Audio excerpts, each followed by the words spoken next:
यीशु का पहाड़ी उपदेश।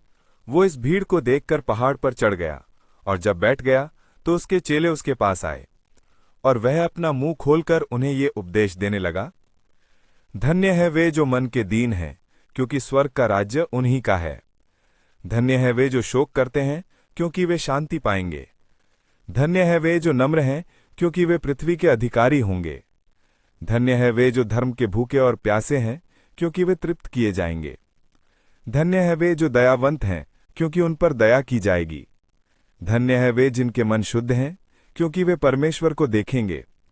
धन्य है वे जो मेल करवाने वाले हैं, क्योंकि वे परमेश्वर के पुत्र कहलाएंगे। धन्य है वे जो धर्म के कारण सताए जाते हैं, क्योंकि स्वर्ग का राज्य उन्हीं का है।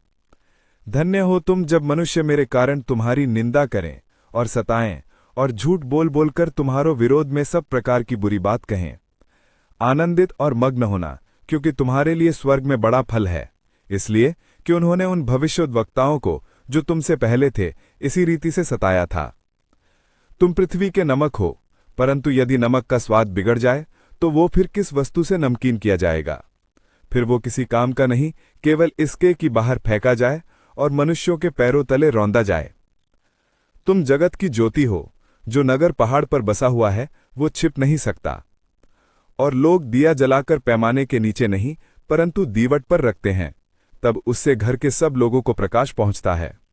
उसी प्रकार तुम्हारा उजियाला मनुष्यों के सामने चमके, कि वे तुम्हारे भले कामों को देखकर तुम्हारे पिता की जो स्वर्ग में है बड़ाई करें।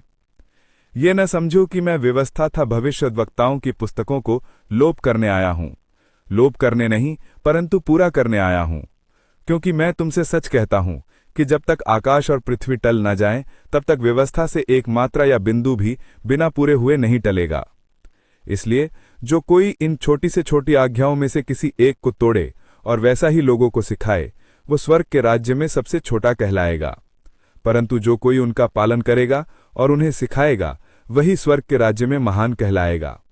आमीन। प्रभु आप सभी को आशीष दे।